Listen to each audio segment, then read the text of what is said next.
Wel, Salm 96 heno, i'n galw ni i addoli. Canwch i'r arglwydd gan newydd, canwch i'r arglwydd yr holl ddeiar. Canwch i'r arglwydd, bendithiwch ei enw. Cyhoeddwch ei achawdwriaeth o ddydd i ddydd. Dywedwch am ei ogoniant ymysg y bobloedd, ac am ei ryfeddodau ymysg yr holl genhedloedd. Oherwydd mawr yw'r arglwydd, a theilwng iawn o fawl. Y mae i'w ofni yn fwy na'r holl dduwiau. Ei linod yw holl dduwiau'r bobloedd, ond yr arglwydd a wnaeth y nefoedd. Y mae yn rhydedd a mawredd o'i flaen, nerth a gogoniant yn ei gysegur.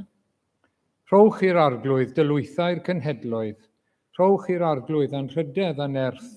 Rhowch i'r arglwydd yn rhydedd ei enw. Dygwch offrwm a dewch i'w gynteddoedd. Ymgrymwch i'r arglwydd yn ysblander ei sancteiddrwydd. Crynwch o'i flaen yr holl ddeiar. Dywedwch ymhlith y cenhedloedd am yr arglwydd yn frenin.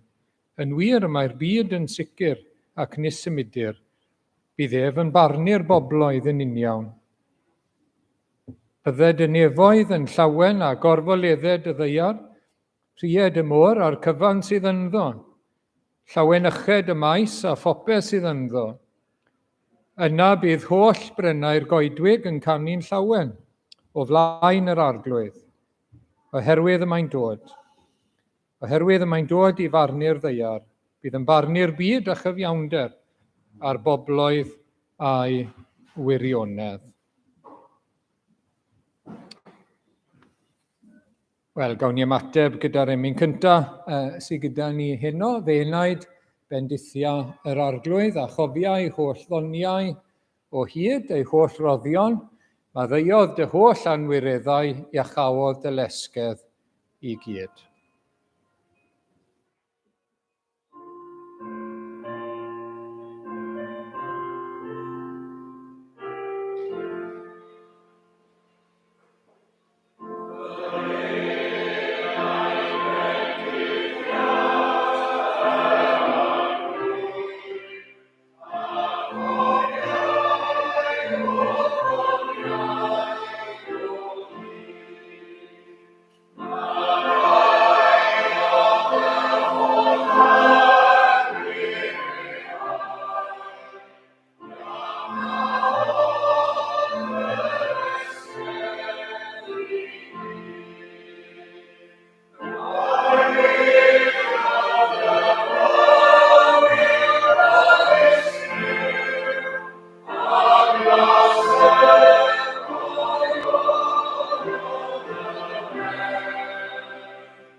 Wel, mae'n darlleniad ni heno'n dod o Efengyl Mathew, pennod 25,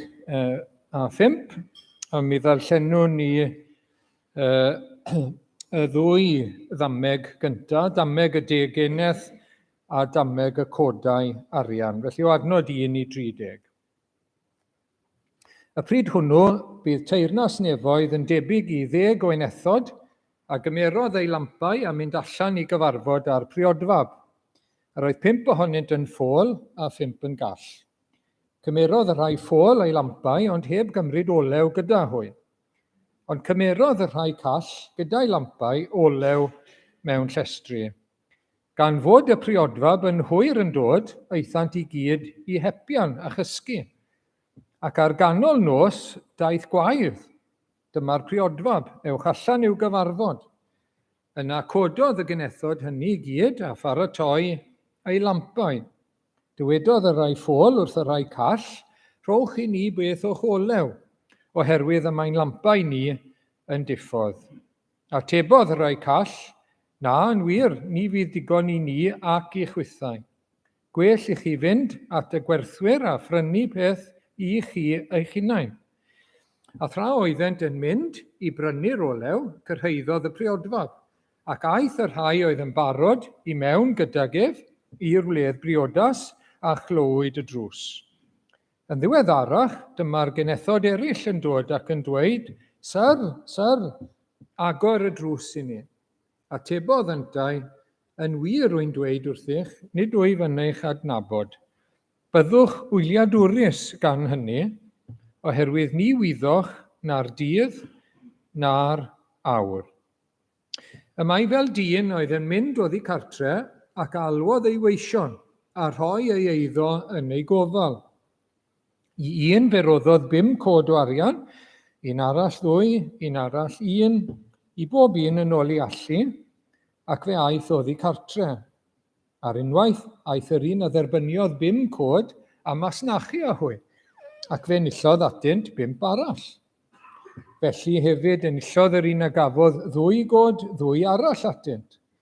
Ond y sawl a dderbyniodd 1 god, aeth ef ymaith a chloddio twll yn y ddeiar a chuddio arian ei feistr. Ymhen cryn dipyn o amser, daeth meistr y gweision hynny yn ôl, ac fe adolygodd ei cyfrifon hwy. Daeth yr un a dderbyniodd 5 cod a chyflwynoedd o 5 arall. Meistr, meddai, rhoddaist 5 cod o arian yn fy ngofal, dyma 5 cod arall a enillais i atynt. Ardderchog, fy ngwas da a ffyddlon, meddai ei feistr wrtho, buost yn ffyddlon wrth ofalu am ychydig, fe osodaf lawer yn dy ofal. Tyr di ymuno yn llawenydd dy feistr. Yna daeth yr un ar 2 god a dywedodd, meistr, rhoddaist 2 god o arian yn fy ngofal, dyma 2 god arall a enillais i atynt. Meddai ei feistr wrtho, ardderchog, fy ngwas da a ffyddlon, buost yn ffyddlon wrth ofalu am ychydig, fe osodaf lawer yn dy ofal. Tyr di ymuno yn llawenydd dy feistr. Yna, daeth yr un oedd wedi derbyn 1 god a dywedodd, meistr, gwyddwn di fod yn ddyn caled, yn medu lle haiodd eraill ac yn casglu lle gwasgarodd eraill. Yn fy ofn, eithim a chuddio dy god o arian yn y ddeiar, dyma i ti dy eiddo yn ôl. Atebodd ei feistr ef, y gwas drwg a diog. Yr oeddet yn gwybod meddu fy mod yn medu lle haiodd eraill ac yn casglu lle gwasgarodd eraill. Dylet felly fod wedi gosod fy arian yn y banc, a buasai fy eiddo wedi ennill llwg erbyn i mi ddod i'w hawlio. Felly, cymerwch y god o arian oddi arno, a rhowch chi i'r un a chanddo 10 cod. Oherwydd i bawb y mae ganddo yr rhoddir, a bydd arben i ddigon. Ond oddi ar yr hwn nad oes ganddo, fe gymerir hyd yn oed hynny sydd ganddo. A bwriwch y gwas diwerth i'r tywyllwch eithaf. Bydd yno wylo a rhingian dannedd. Diolch i'r arglwydd am ei air, sanctaidd a gwir. Amen. Wel, gawn ni droi nawr at yr arglwydd mewn gweddi a cheisio Duw gyda'n gilydd. Diolch arglwydd am y cyfle newydd o fod yma heno. Diolch yn fawr am y cyfle i addoli di o'r newydd ac I ni'n gweddio y bydd hyn yn hyfrydwch i ni eto heno, bod ni'n nesau at Dduw, y gwir arbywiol Dduw, ein tad yn y nef, Duw a thad ein harglwydd Iesu Grist, ein Duw ni, ac o arglwydd ein creuwr ni, a'n cynhaliwr ni, a'n gwaredwr ni. Ac o arglwydd i ni'n gweddio heno wrth i ni fod yma nawr ger dy frondi, i ni'n gweddio bydd na wir addoliad yn codi o'n plith ni arglwydd. Byddwn ni yn ymwybodol o Dduw. Bydd ein meddwl ni yn canolbwyntio arna ti o arglwydd. A'n calonau ni hefyd, wrth gwrs, ac y bydd na rhyw barch yn ein calon ni tuag ata ti heno, fel bod na addoliad gwir a chynnes yn codi o arglwydd o'n plith ni.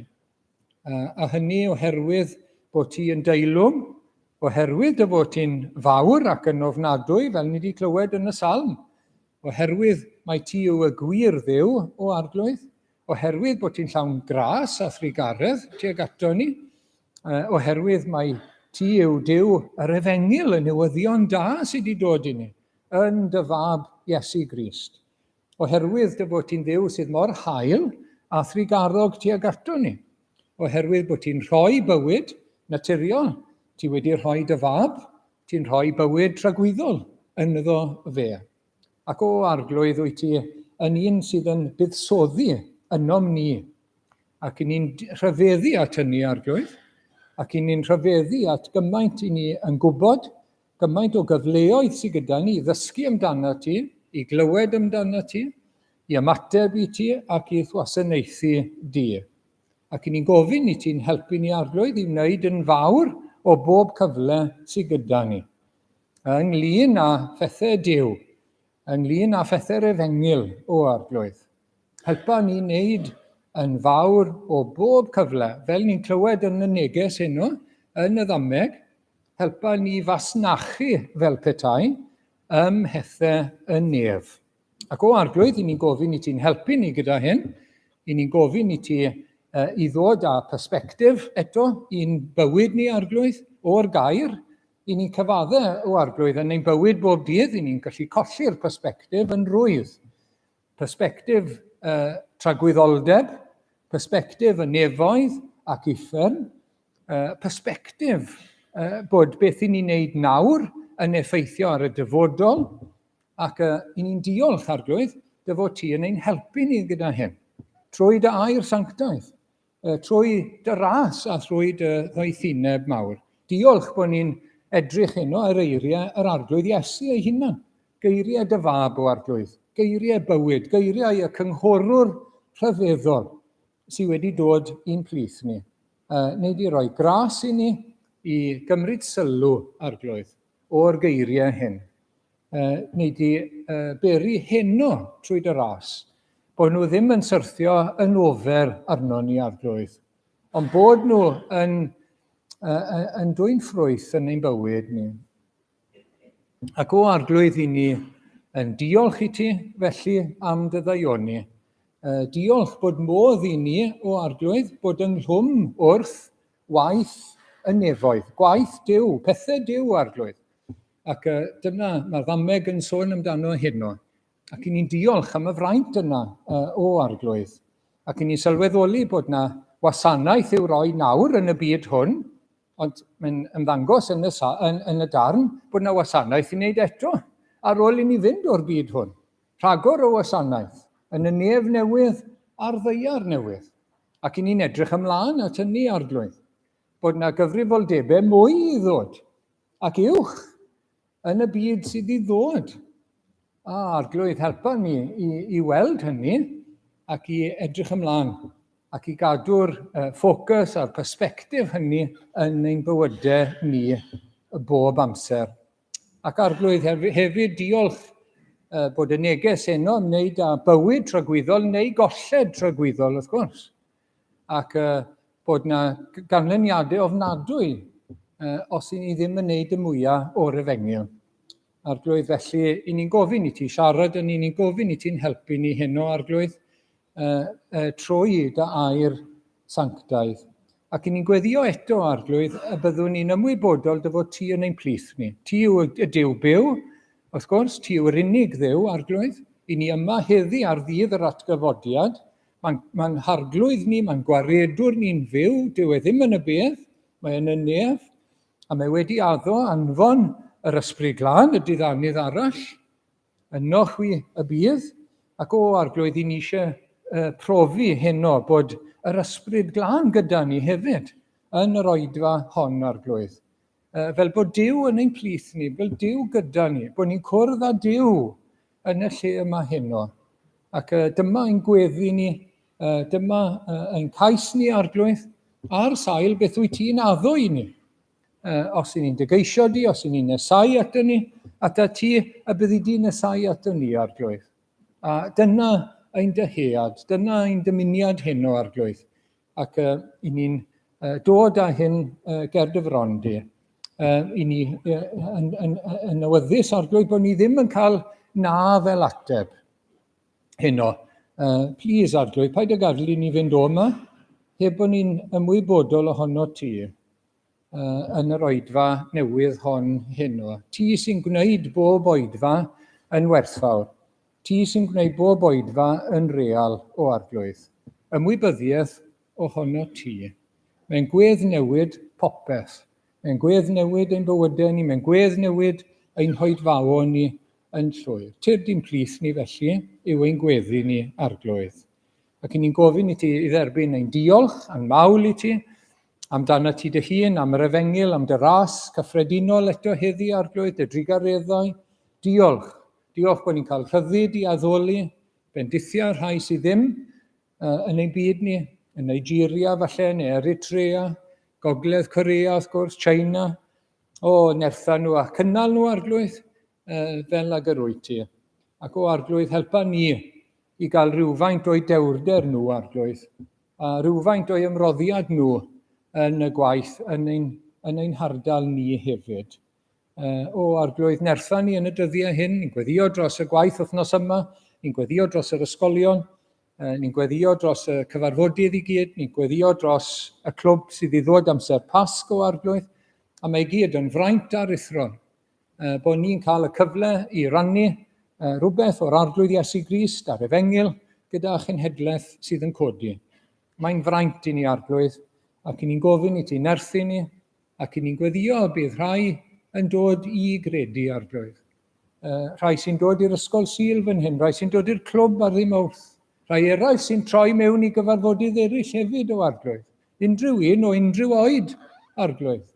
A byddan nhw'n dod i brofiad achubol ohono ti, Arglwydd. Byddan nhw'n dod i'r bywyd, a byddan nhw'n dod i adnabod y Duw byw yn yr arglwydd Iesu Grist. Arglwydd, beth yw gwerth bywyd i unrhyw un, os nag nhw'n dod ata ti. Os dim byd yn iawn, os nad ydyn nhw'n iawn gyda ti, Arglwydd. Arglwydd, trigar ha yw ein gweddi ni. Ni'n gweddio dros ein aelodau ni sydd yn wan ac yn llesg, o Arglwydd, yn yr ysbyty, ac o Arglwydd gartre, gofyn i ti i cynnal nhw, a'i nerthu nhw, Arglwydd. Eto rhai sydd yn galaru, bendithia nhw, bydd yn agos, tyna nhw, coda nhw, Arglwydd. Rhai sydd ynglyn cysgod angau, mewn tywyllwch, Arglwydd, colled a gofid, please, rho leini ar ei ffordd nhw, Arglwydd, oherwydd bod ti gyda nhw, oherwydd bod ti yn gafel yn ei llaw nhw, oherwydd bod ti wrth ymyl, Arglwydd, ac dy fod ti yn ffyddlon. Arglwydd, bendithia nhw. Cyn ni'n gofyn nawr i ti, faddau ni ein pechodau, Arglwydd. I ni'n diolch am dy faddeuant, i ni'n diolch am waed y groes sydd yn ein glanhau ni. Diolch, Arglwydd, am yr efengil. Ni'n gofyn i ti i faddau ni fel i ni wedi maddau. Ni'n gofyn i ti'n cadw ni rhag drwg, rhag pechod, Arglwydd. Ni'n gofyn i ti, Arglwydd, i fod yn drigaro gyda ni. Ni'n gofyn i ti'n cadw ni a nerthu ni, trwy nerth yr ysbryd glân fel dy bobl. Ni'n gofyn i ti felly'n derbyn ni nawr ac i'n harwain ni yn enw ac yn haeddiant yr arglwydd Iesu Grist. Amen.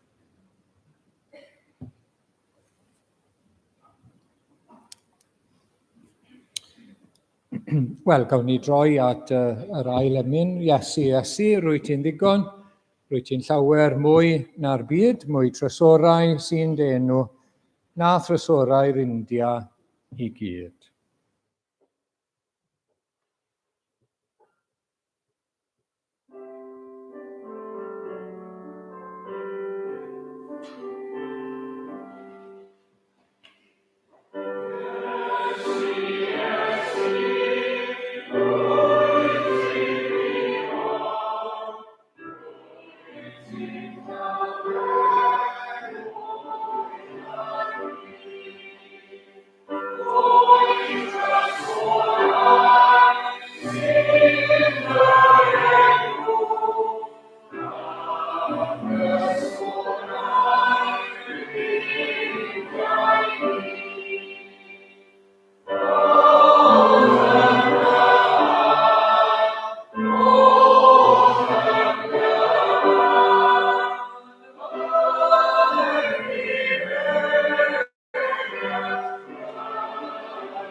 Wel, i ni'n dod heno at un o ddamhegion yr arglwydd Iesu yn Mathew pennod 25, dameg y codau arian neu'r talentau i rai ohonyn ni falle. A mae'n ddameg bwysig iawn, maen nhw'n eiriau yr arglwydd Iesu, felly mae hynny'n wneud nhw'n bwysig ac yn werthfawr iawn. Maen nhw'n bwysig achos bod nhw'n ymwneud a thragwyddoldeb, achos ar y diwedd mae y gwas y diwerth yn mynd i'r tywyllwch eitha. Mae'n sôn am uffern, ac mae'n sôn felly am nefoedd o'r llaw ar y llaw arall. Mae yn neges o werth tragwyddol, o bwys tragwyddol, mae'n neges sy'n berthnasol, felly, i bob un ohono ni, ac yn bwysig i ni hefyd. Mae neges i rai sydd yn proffesu bod yn gredinwyr yn Iesu Grist. Mae neges i rai sydd yn proffesu bod yn weision i'r arglwydd. Mae yna 3 yma sydd yn weision, cael ei nabod fel gweision yr arglwydd. Ac i ni'n gweddio heno y bydd y neges, y bydd y ddameg yn gyfrwng i'n bendithio ni yn ein perthynas ni a'r arglwydd. Yn gyntaf, ewn ni dros y stori yn gyflym. Stori yw wrth gwrs, dameg yw dim stori gwir, stori i gyfleu neges. Stori o'r ddaear gyda neges o'r nef. Chi'n cofio? An earthly story with a heavenly meaning. Stori o'r ddaear, neges o'r nef. Ac gawn ni edrych ar y sleid cyntaf felly, a mae yna ddyn busnes ac mae e'n mynd dramor. Y dyn mewn gwyrdd fyna, mae'n mynd dramor ac mae'n gadael y wlad. Mae'n mynd i rywle pell. Ac mae'n rhoi peth o'i eiddo yng ngofal ei weision. Falle bod mwy na 3 gyda fe, ond 3 sydd yn y stori fach yma beth bynnag.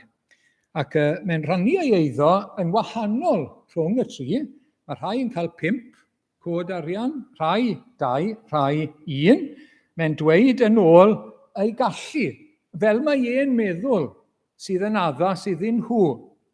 Mae'n rhoi symiau gwahanol iddyn nhw. Be sydd wedi'n haro fi wrth edrych eto ar y ddameg yw gwerth y codau arian. Os y'n ni'n deall nhw'n iawn, yn ôl beth y'n ni'n gallu deall o'r Testament Newydd, mae hwn yn lot o arian. Mae talent yn golygu cyflog tua 20 mlynedd. 20 years wages. Cyflog 20 mlynedd. Miloedd o denari. Denarius ydy 1 darn arian oedd yn gyflog labrwr am 1 diwrnod. Wel, mae talent tua 6,000, os fi'n cofio'n iawn, o'r rheini. So mae'n gyflog roughly tua 20 mlynedd. Wi eisiau hwnna, gadwch chi hwnna sinco mewn nawr. I ni heddi, ar 15 punt yr awr, mae hwnna'n 600,000. O bunnoedd. 600,000, 600,000. Mewn 1 o'r rhain. Mae un yn cael 5, mae un yn cael 2, mae un yn cael 1. Meddyliwch faint mae'r meistr yn gadael. Faint mae e'n rhoi yn ei gofal nhw. Wi eisiau chi a fi feddwl am hwnna nawr, achos mae'n lot. Mae'n lot o arian. Mae'n lot o werth. A dyna, mae'n rhan o neges y ddameg, wrth gwrs. Mae'n rhan o thrust y ddameg gan yr arglwydd Iesu. A mae y meistr nawr yn rhoi, ac wedyn mae'n disgwyl iddyn nhw, wrth gwrs, i roi yr arian ar waith. Dyn busnes yw yn y stori nawr, dyn busnes. So, mae nhw fod i roi'r arian ar waith yn y busnes a cynyddu rhywfaint arno fe erbyn bod yn dod yn ôl. Mae'n dweud wrthyn nhw fyddai yn ôl, a wedyn rowch i'r arian ar waith, a na i gyfri popeth lan wedyn ni ar account pan fyddai i'n dod yn ôl. Okay? So mae'n mynd, a beth ni'n clywed yn y sleid nesaf nawr te, mae 2 ohonyn nhw yn mynd ati'n straight i roi'r arian ar waith, a maen nhw yn neud yn llwyddiannus. Gweud y gwir, 100% profit. Sy'n lot, wrth gwrs, 100%. Mae un yn neud dim byd, mae un yn claddu. Mae'n claddu'r dalent, ac wrth gwrs, dyw hwnna ddim yn mynd i ennill dim arian, bydd e dal yna, ond dyw e'n mynd i ennill dim byd i'r cwmni neu i'r busnes. Ac wedyn mae amser yn mynd. Amser eitha hir.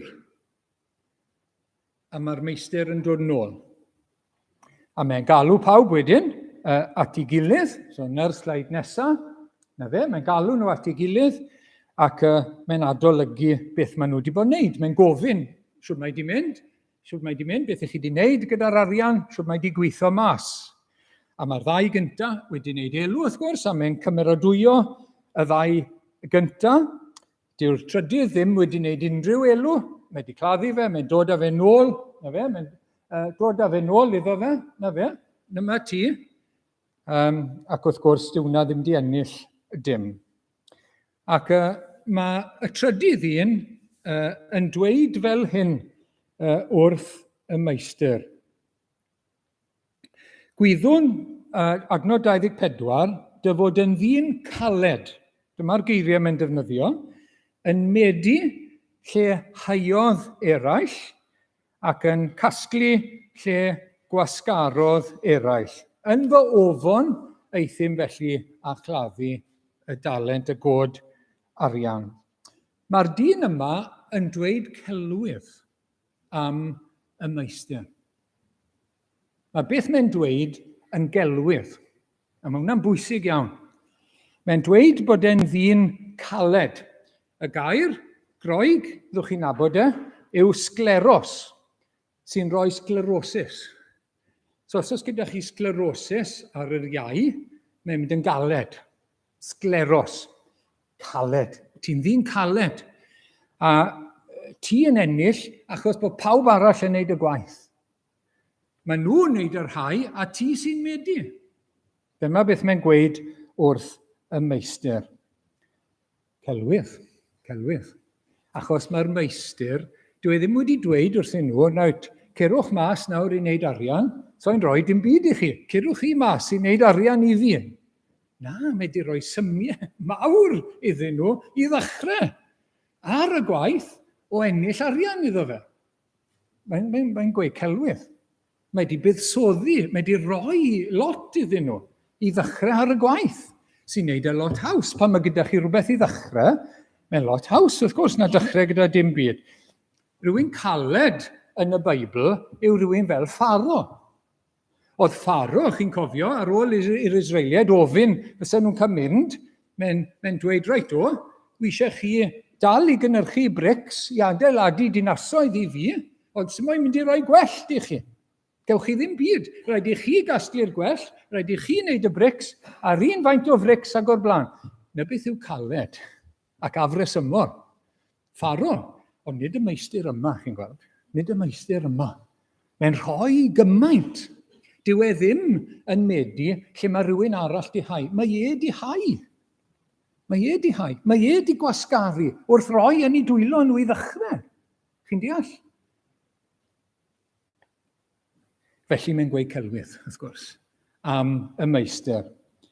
Mae e'n ddrwg dybus, mae'n amheus, dyw e ddim yn parchu, dyw e ddim yn caru'r meistr, wrth gwrs. Ac oherwydd hynny, dyw e'n gwneud dim byd ar arian sydd wedi cael ei roi yn ei ofal e. Ac nid yn unig mae'n rhoi e nôl, mae'n cynnig ond mae'r meistr yn gweud, rowch ei'r un sydd â 10. Rowch ei'r un sydd â 10. A ddewn ni at hynny, beth mae hynny'n golygu nes ymlaen. Ac wedyn ni, mae Iesu'n gorffen y ddameg, lle mae'r ddameg nawr yn troi yn fwy na stori. Chi'n gweld? Reit ar y diwedd. Achos bydde meistr busnes ddim yn rhoi neb yn y tywyllwch eithaf, wrth gwrs. Ond mae'n troi nawr yn neges ynglyn â barn Duw. Nefoedd ac uffern, sydd yn gweud wrtho ni, mae rhywbeth llawer mwy fan hyn, mae rhywbeth llawer dyfnach fan hyn, yn y stori fach yma gan yr arglwydd Iesu. Wel, y cyd-destun nawr te, beth mae Iesu'n dysgu ni? Achos mae yna ddysgeidiaeth fan hyn bwysig. Mae yna athrawiaeth yn y ddameg fach yma.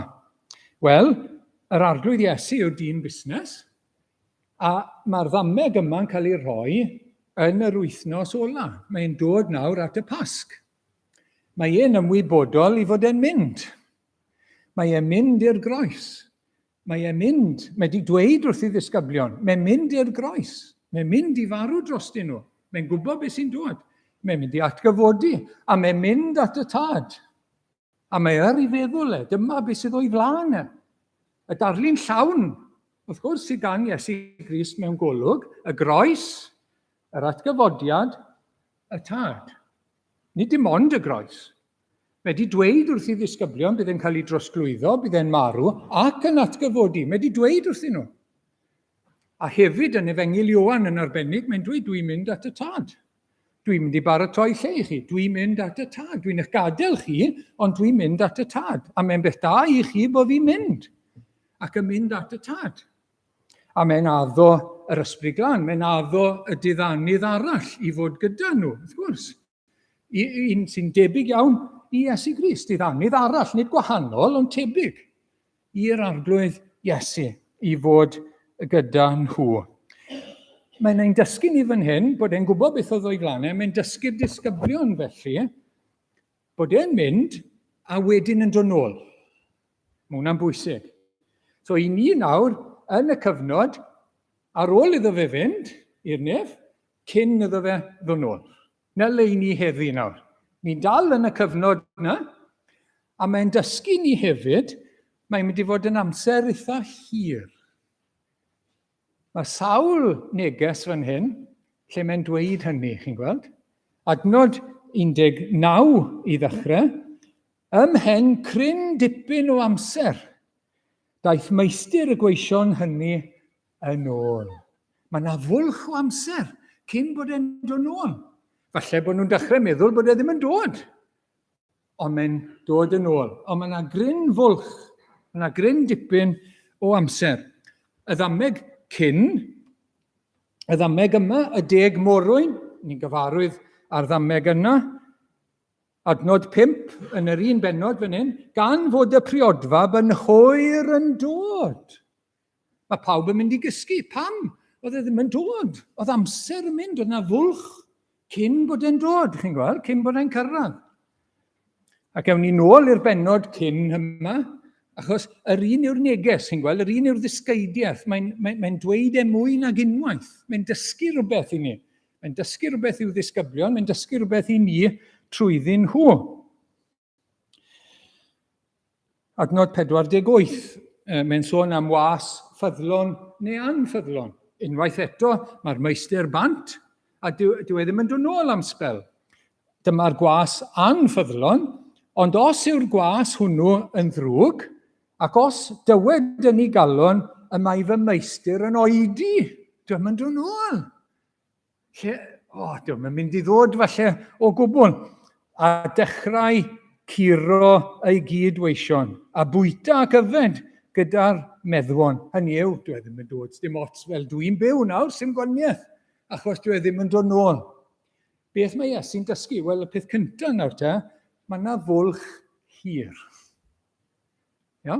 Ac i ni yn byw heddi, bron i 2000 o flynyddoedd, ar ôl iddo fe fynd nôl i'r nef. A bron 2000 o flynyddoedd wedi mynd. Mae'n fwlch hir. Yn union fel mae Iesu Grist wedi dweud. I ni gael deall hynny. Ond mae'r ffaith bod y bwlch yn hir ddim yn golygu na dyw e ddim yn dod. Yn bob un o'r hanesion, neu'r damhegion y negeseuau yma, odi mae'r bwlch yn hir, ond mae'n dod. A pan mae yn dod, mae rhai yn barod, dyw rhai ddim yn barod. Mae rhai wedi wneud y gorau o'i cyfleoedd, dyw rhai ddim. Dyna'r neges. Mae'r arglwydd Iesu wedi mynd i'r nef, ar ôl marw ar y groes ac atgyfodi, a mae'n dod nôl. Ac wrth gwrs, mae hwn yn sylfaenol yn y Testament Newydd, dyw hwn ddim byd mawr o ran rhyw ddysgeidiaeth newydd, ond mae mor rwydd yn ein dyddiau ni golli golwg arno fe. Ond mae'n sylfaenol i'r Efengil. Mae'n rhan o'r Efengil. Mae'n mynd i'r nef fel archoff, ond mae'n dod yn ôl fel barnwr ac fel brenin. Ond beth mae'r Testament Newydd yn ein rhybuddio ni yw, mae'n rwydd colli golwg. Mae'n rwydd colli persbectif. Mae'n rwydd anghofio. Mae'n rwydd dechrau byw fel petai e ddim yn dod nôl. Fel petai ni ddim yn mynd i ateb iddo fe. Fel petai ni ddim yn mynd i roi cyfri iddo fe. Fel bod dim ots beth i ni'n neud nawr, o mae'n oreit, allwn ni'n neud beth ni'n neud nawr, a ni wedi colli golwg, o beth fydd e'n feddwl pan ddaw e'n ôl? Beth fydd e'n gweud pan ddaw e'n ôl? So fydd hwn yn ymddangos iddo fe pan fydd e'n dod. A mae'n bwysig bod ni'n byw, mae'r Testament Newydd, wel a'r Beibl, ond y Testament Newydd yn arbennig yn dysgu ni i fyw fel yna heddi, gyda golwg ar fori, bob amser, gyda golwg ar ddyfodiad yr arglwydd. Mae Cristnogion, y disgrifiad o Gristion, os gallai ffindio fe nawr, Colosiau dwi'n credu yw e. Dyw hwn ddim lawr dy fi, sori, mae hwn wedi dod i'n feddwl i y funud yma. A dwi'n meddwl taw Colosiau pennod 1 yw e. Os...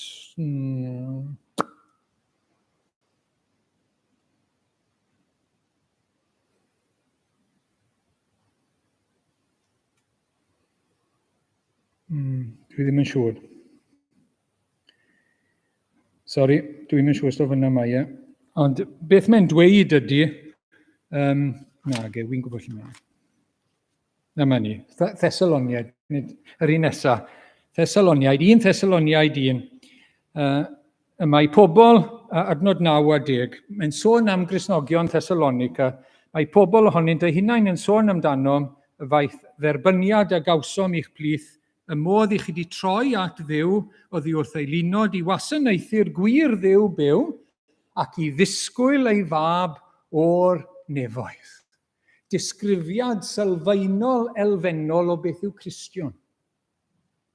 Dyma fe, chi wedi troi at y gwir Dduw byw trwy droi at Iesu Grist. Chi wedi dod i wasanaethu Duw trwy dderbyn Iesu Grist yn arglwydd ac i ddisgwyl. Chi'n byw nawr i ddisgwyl ei ddyfodiadau. Chi'n disgwyl i weld e. Chi'n disgwyl bod gyda fe. Chi'n disgwyl yr arglwydd. Mae hwnna'n basic yn y Testament Newydd, ond i ni'n gallu colli golwg. Mae mor rwydd i ni golli golwg ohono fe. Wel, i ni'n diolch i'r arglwydd heno, os fydd edrych ar y ddameg eto yn helpu ni. Yn helpu ni'r wythnos yma, yn helpu ni gyda persbectif ar ein bywyd, persbectif ar ein gwaith. I ni'n mynd i ateb am ein bywyd, i ni'n mynd i ddod ger bron yr arglwydd. Bydd na account rhyw ddwrnod o beth i ni wedi wneud a pob cyfle i ni wedi cael ac yn y blaen. Beth i ni wedi wneud o beth mae wedi rhoi yn ein gofal ni. Nawr te, mi ddyle hynny ein helpu ni. Mae yn fwlch hir, nid achos bod yn oedi, meddai Pedr. Nid bod dim ots dy fe amdano ni, nid bod wedi anghofio amdano ni, na dim byd fel yna. Mae'n oedi i roi cyfle. Mwyaf o bobl sy'n cael byw ar y ddaear, mwyaf sy'n mynd i gael glywed yr Efengyl i gael cyfle i gredu. Mae'n hir yma'r hoes, mae'n amyneddgar, a mae'n rhoi cyfleoedd. So mae yna genhedlaeth newydd heddi nawr. Pobl sy'n cael ei geni heddi, mae'n ddydd gras iddyn nhw pan fydden nhw'n dod yn bach yn henach. Pob cenhedlaeth, mae yna gyfle newydd i glywed yr Efengyl a dod i deyrnas Dduw. Achos mae'n mynd i gael teulu mawr yn y nefoedd. Mae'n mynd i gael teulu enfawr yn y nefoedd. A gyda pob oes newydd mae rhagor yn mynd i ddod. Nes y dydd, wrth gwrs, bydd y tŷ yn llawn. Bydd y rhif yn llawn yn ôl bwriad yr arglwydd. I ni gael edrych ar rhai o elfennau y stori. Y dyn busnes, fel wy'n gweud, yw yr arglwydd Iesu, wrth gwrs. Yn mynd bant, gweision yw rhai sydd yn ei wasanaeth, rhai sy'n proffesu credu yn Iesu Grist. Rhai sy'n proffesu dweud bod nhw'n Gristion. So rwy'n yn gofyn i chi heno, ydych chi'n Gristion? Bydde mwyafrif ohono ni fan hyn yn dweud, ydw, fi'n Gristion. Yn wahanol resymau felly, ond bydden ni'n dweud, ydw, rwy'n Gristion. Ond dyw pob gwas yn yr hanes ddim yr un peth. Dyw pob gwas ddim yr un peth. Mae yna bethau yn debyg a mae yna bethau yn wahanol. Mae'r tri yn cael arian gan y meistr, yn cael ymddiriedeth, yn cael cyfrifoldeb, yn cael cyfle i fasnachu y tri. Mae'r tri yn gwybod bod e'n mynd i ddod nôl, a mae'r tri yn cael yr un cyfle. Dim yr un maint, ond yr un cyfle i wasanaethu yn y ffordd yna. Ond mae un yn wahanol. Mae un agolwg wahanol ar y meistr. Dyw un ddim yn caru y meistr. Mae'n gweld y meistr yn galed ac yn afresymol. Mae'n amheus ohono fe yn ei galon. Sneb yn gwybod hynny nes ar y diwedd, pan mae'r meistr yn dod. Byddai neb wedi dyfalu ar hyd yr amser. Oedd neb yn gwybod falle beth oedd y lleill yn neud. Oedd rai y masnachu, oedd wedi claddu, ond pwy oedd yn gwybod hynny? Ond na fe, ond pan mae y diwedd yn dod, mae e'n dangos. Dwi ddim yn caru y meistr. Dwi'n fodlog gweithio i'r meistr yma. Dwi galon e ddim yn iawn yn ei berthynas â'r meistr. Ac mae hynny'n bwysig iawn i ddechrau. Beth yw cyflwr ein calon ni heno mewn perthynas â'r arglwydd Iesu? Odyn ni'n ei weld e fel ein bugail. Odyn ni'n ei weld e fel yr un sydd wedi rhoi ei fywyd drosto fi ar y groes. Dros y mechodau ar groes Calfaria, mae wedi marw. Mae wedi talu pris ymhechod i. Mae wedi talu dyled ymhechod i, yn regioni fi, y methiant i. I ni gyd yn bechaduriaid, ond mae rhaid i ni weld yn bersonol. Ymhechod i. Y celwydd wedi dweud, y diffyg cariad at Dduw, y diffyg cariad at gymydog. Ymhechod i, fy nrygioni i, fy ffieidra i, arno fe, ar y groes. I fi gael meddeiant, i fi gael bywyd, i fi gael dod nôl i nabod Duw. Ai fel yna i chi'n gweld Iesu Grist heno? Ai fe yw eich prynwr chi? Ai fe yw'r un sydd wedi rhoi ei hun drosoch chi? Ai fe yw eich gwaredwr chi? Yn bersonol nawr, i chi. Ac mae'n fugail i chi felly, ac mae'n werth popeth i chi. Oherwydd trwyddo fe, i chi wedi dod i brofiad o Dduw. Trwyddo fe, i chi wedi profi gras Duw yn eich bywyd. Chi wedi dod i adnabod Duw fel tad trigarog iawn a perffaith. Mae'r arglwydd Iesu'n paratoi lle i chi yn y nef. Mae wedi gwneud popeth ar ein rhannu, fel i chi'n ei weld e. Gai ofyn na heno, mae'n bwysig iawn yn ein calonau ni heno, fel i ni'n gweld yr arglwydd. Odi e'n golygu hynny i ni. Dyna pam mae wedi dod i'r byd, dyna pam mae wedi cael ei roi i'r byd, i fod yn geidwad i ni. Gelwyr i'r Iesu, achos bydd yn ein hachub ni oddi wrth ein pechodau. Wel, dyna fe, y peth cyntaf, y gwahaniaeth yna gyda'r gwas. Ond beth am nawr te y codau arian? Beth am y talentau yma? Beth am yr arian yma? Beth mae hwnna'n ei olygu? Wel, gallech chi ddweud gymaint o bethau a gweud y gwir. Y cyfle i glywed yr Efengyl. Meddyliwch bod wedi rhoi rhywbeth tebyg i 500,000 yn llaw y gweision yn y stori nawr. Mae hwnna'n lot, yn dweud. Mae hwnna'n lot o gyfrifoldeb, lot o fraint a chyfrifoldeb. Wel nawr te, chi wedi clywed yr Efengyl. Chi'n clywed yr Efengyl heno. Dyw 600,000 dim byd i gymharu a clywed sut mae cael bywyd tragweddol i'ch enaid chi. Drop in the ocean yw 600,000 o gymharu ac achubiaeth tragweddol. A bod chi'n cael clywed siwd i fynd i'r nefoedd, siwd i gael bywyd gyda Duw. A mae hwnna'n bwysig i ni gofio fel eglwys, yr ymddiriedau sydd wedi cael ei roi i ni. Beth sydd yn ein gofal ni? I weithio gydag nawr, a'i roi ar waith. Yr Efengyl, yr Efengyl. Ond y peth cyntaf yw, pan ni'n clywed yr Efengyl, beth i ni'n neud â fe? Odi ni'n masnachu gyda fe? Hynny yw, oedden ni'n cael mas ohono fe, beth ni fod i gael. Wrth glywed ar efengyl, i ni fod i gael gwaredwr a maddeuant a bywyd tragwyddol, na'r bwriad gan Dduw. Mae'n rhoi y trysor yma mwyn i ni ennill mwy, a mwy, a mwy. Felly, os ych chi yma heno yn clywed ar efengyl, chi ddim wedi credu yn Iesu Grist heno, eto, wel, chi wedi cael, mae'r trysor yma o'ch blaen chi. Newch y mwyaf hwnna fe. Pidwch a wastraffu'r cyfle. Pidwch a claddu hwn nawr. Yng nghyfen eich meddwl, pidwch a claddu fe rwle, dwi ddim yn berthnasol i fi ar hyn o bryd, dwi ddim i fi nawr, sa'n gwybod, falle falle rhywbryd arall. So eisiau dim byd rhy serious. Na, pidwch a meddwl fel yna. Pidwch a claddu fe. Newch y mwyaf ohono fe, achos mae'n rhoi bywyd tragwyddo. I ni nailla'n wynebu, mae rai fi weid, ni nailla'n wynebu bywyd tragwyddol yn y nef, neu colled tragwyddol yn uffern. Dyna fe i chi, na beth sy'n y fantol, a Iesu Grist yn gweud hynny wrthon. Gadewch i ni wneud y mwyaf.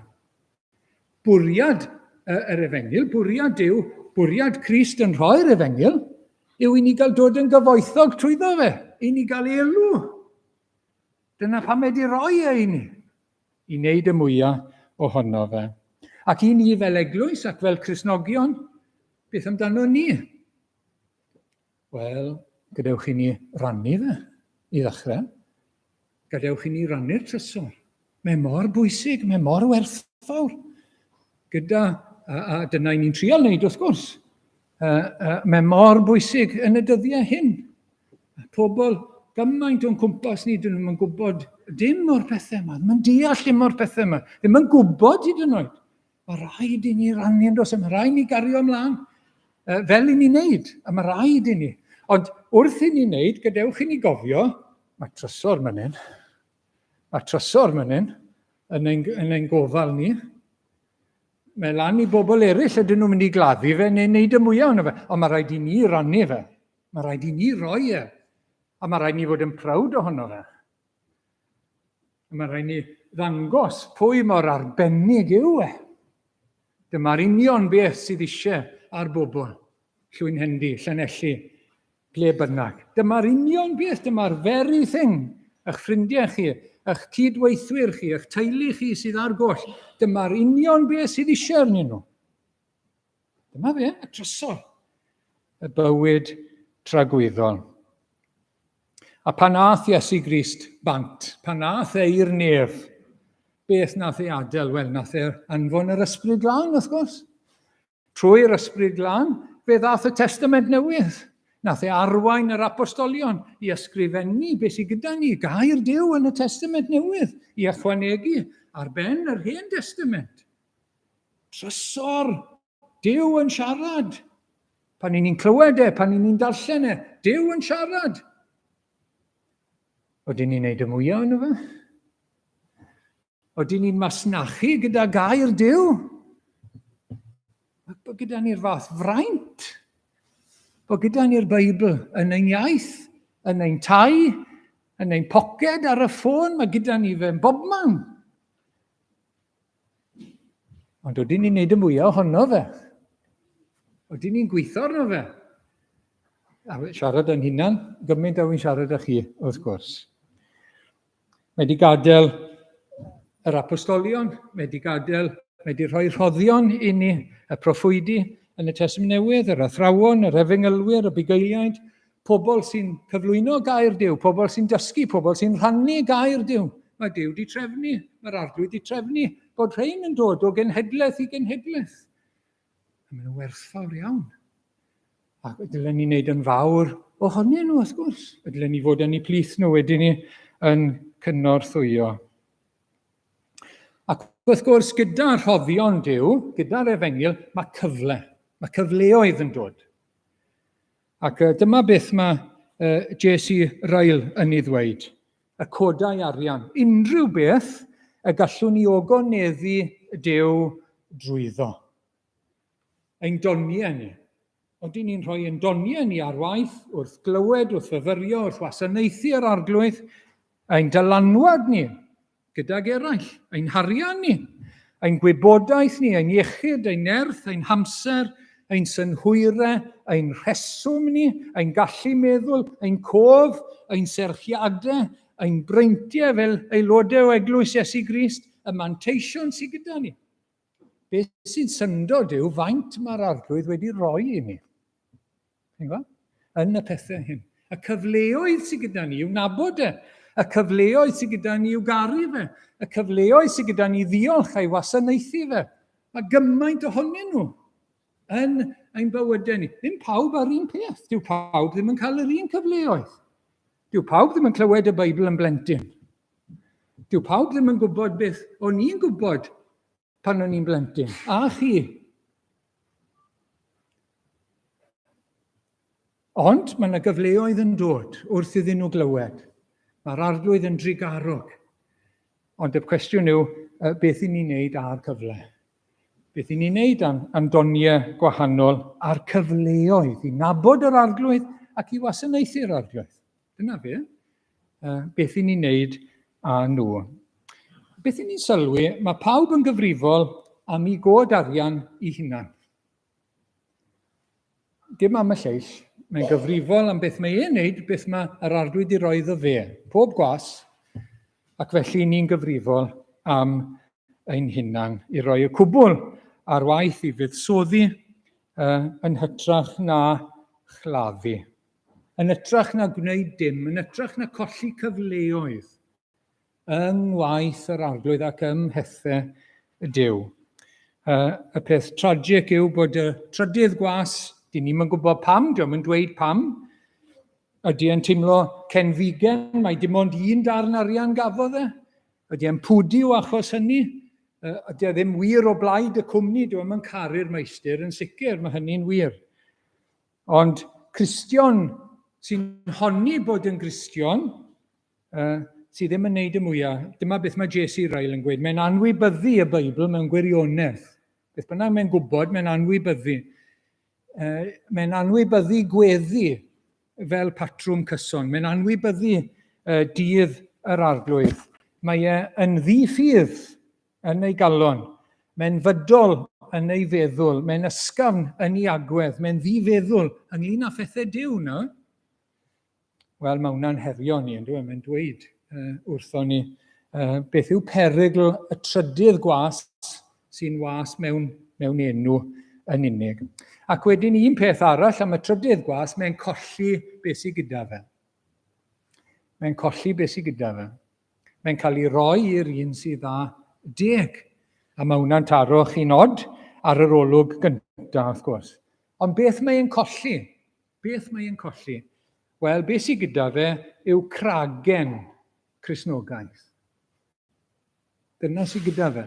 Just cragen yw e. Mae'n ymddangos fel gwas, ond dyw e ddim yn was go iawn. Mae wedi cael ymddiriediaeth a dyw e'n gwneud dim â fe. Ac os taw cragen o Gristnogaeth sydd gyda ni, mi gollwn ni hwnna. Dyw e ddim byd, wrth gwrs, a mi geiff ei golli. A mydd eraill, wrth gwrs, sydd o ddifri yn mynd ymlaen i ennill mwy a mwy a mwy. Dyma eiriau Iesu Grist, geiriau cyfarwydd y Mathew 10 i ni, yr un sy'n ennill ei fywyd a'i cyll, a'r un sy'n colli ei fywyd fy mwy ni a'i hennill, yr un sy'n cadw iddo fe'i hunan, yn dylanwol gyda phethau Duw, mae'n mynd i golli. Yr un sy'n rhoi mas, yn neud y mwyaf o beth mae'n gael, mae'n mynd i ennill mwy a mwy eto. Mae yna fath beth a diogi lle mae'r efengil yn y cwestiwn. Diogi wneud y mwyaf o'n cyfleoedd hethau Duw. So dyma'r un nesaf. Iago, ydy Thessaloniad? Sori, Geraint, diolch yn fawr. Oherwydd yr ydym yn clywed bod rhai yn eich misg yn segur, yn ddiog, yn busnesau ym mhobman heb weithio yn unman. I'r cyfryw yr ydym yn gorchymyn ac yn apelio yn yr arglwydd Iesu Grist i ddweithio'n dawel ac ennill i bywoliaeth ei hunain, a pheidiwch chwythau gyfeillion a blino ar wneud daioni. Mae'n fath beth a diogi ysbrydol. I wneud y mwyaf o'n cyfleoedd a'r breintiau sydd gyda ni ymhethau Duw. A mae hwnna'n bechod. Diogi, esgailistod ysbrydol. Dyma beth mae Iago yn dweud. Ac felly pechod yw i rywun beidio a gwneud y daioni y mae'n gwybod y dylai ei wneud. Esgailiso yw hwnna, claddu yw hwnna, ein cyfleoedd. Ein doniau, beth bynnag yw claddu nhw, yn hytrach na ei rhoi nhw ar waith. Ond beth yw bwriad yr arglwydd Iesu fan hyn yn y ddameg? Odi, mae'n ein rhybuddio ni. Mae yna rybydd yna. Mae'n ein sobri ni, ond rhybydd cariad yw cofiwch. Bob tro mae e'n siarad, rhybydd cariad yw rhybuddion Iesu Grist. Rhybydd i'n siglo ni i wneud yn fawr o'r Efengyl. I gael y mwyaf allan o'r Efengyl. Reality o berthynas gyda Duw, a mwy o ddyfnder yn ein perthynas ag. Dyna beth mae moyn i ni, wrth gwrs. Fel bod ni'n cael mwy o brofiad ohono fe, mwy o'i fendithion a mwy o'i ddaioni. So, rhai pwyntiau i orffen. Beth bynnag sydd gyda ni, beth bynnag i ni'n cael yn eiddo, yn Efengyl, yn air Duw, yn gyflem, yn cael ei roi gan Dduw, mae'n fuddsoddiad gan Dduw i ni. Mae hwnna'n drawiadol yn dweud, mae'n lot.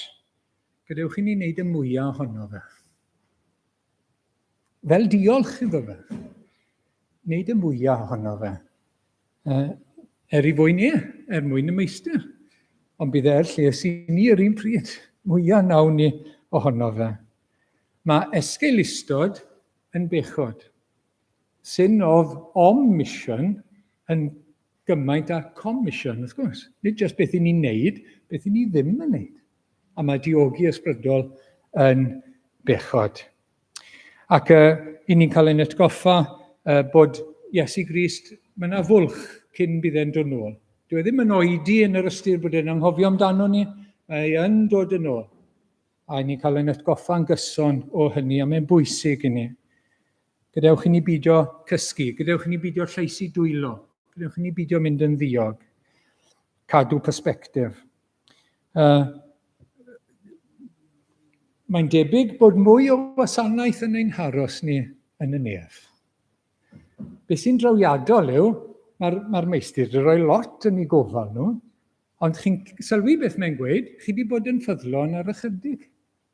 Dyw hwn ddim byd. Mae'r agor i ddod. Mwy o gyfrifoldebau, mwy o wasanaeth, mwy o gyfoeth yn y nef. Mae mwy o wasanaeth o'n blaen ni yn y nef. Mae hwnna'n exciting iawn, fi'n credu. Dyn ni'n gwybod sy'n manylion lot gyda ni. Wrth gwrs, am y nef newydd a'r ddeiar newydd. Ond bydd yna wasanaeth i ni. Waith. Gwasanaethu'r meistr. A heb flinder y corff. Heb cael ein llesteirio. Heb cael ein dala nôl gan ein pechodau. A'n cymellion cymysg ni, fel i ni nawr, mwynhad llawenydd pyr, yng ngwaith, gwasanaeth, beth bynnag fydd gwasanaeth yr arglwydd, i bob tragwyddoldeb. A chi'n gwybod beth, mwyaf ni'n fwynhau nawr, mwyaf fyddwn ni'n fwynhau pryd hynny, wrth gwrs.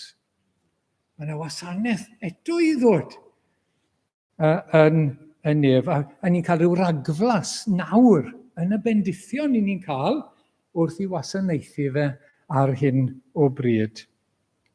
Ac ni'n mynd i rannu yn ei lawenydd mae'n rhan allweddol o'r gogoniant. Ni'n rhannu yn llawenydd yr arglwydd yn y nef. Llawenydd pyr ei deyrnas ef. A gadewch i ni weddio am ras i ddal ati. A gwneud y mwyaf o bopeth ni'n cael gan yr arglwydd, pob cyfle, pob dawn, pob peth. Wneud y mwyaf gogoniant iddo fe, ac ein bydd anghelw mawr ni hefyd. Amen. Wel, fe droiwn ni nawr at yr emyn ola gyda'n gilydd. Dal fi fynyw, dal fi lan. Neu'n enwedig dal fi lle rwy'n wan. Dal fi yn gryf nes mynd i mas o'r byd sy'n llawn o bechod cas.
Diolch am dair arglwydd, diolch am y ddameg yna, diolch am ein atgoffa ni o bethau o bwys tragwyddol. Diolch am yr efengil arglwydd, diolch am ein ceidwad Iesu Grist. Diolch bod am i ni gael lle yn heyrnas nefoedd. Diolch bod e'n rhoi i ni fywyd tragwyddol trwy i ni ymddiried a chredu ynddo fe a'i aberth drosom ni. Ac o arglwydd, diolch am ei gyngor nawr i ni wneud yn fawr, i ni fasnachu pob cyfle, pob braint sydd gyda ni, fel bod e'n dod â clod i ti arglwydd ac yn dod ag elw y cynyddol i ni hefyd. Plis helpa ni arglwydd, allwn ni wneud hyn yn nerth yn hunain wrth gwrs, i ni eisiau help arglwydd, oddi wrtho ti, ni eisiau gras i fasnachu yn dda. Gogoniant i enw. Gras ein harglwydd Iesu Grist a chariad Duw a chymdeithas yr Ysbryd Glân. Arhoso gyda ni yn awr a hyd nes y daw. Amen.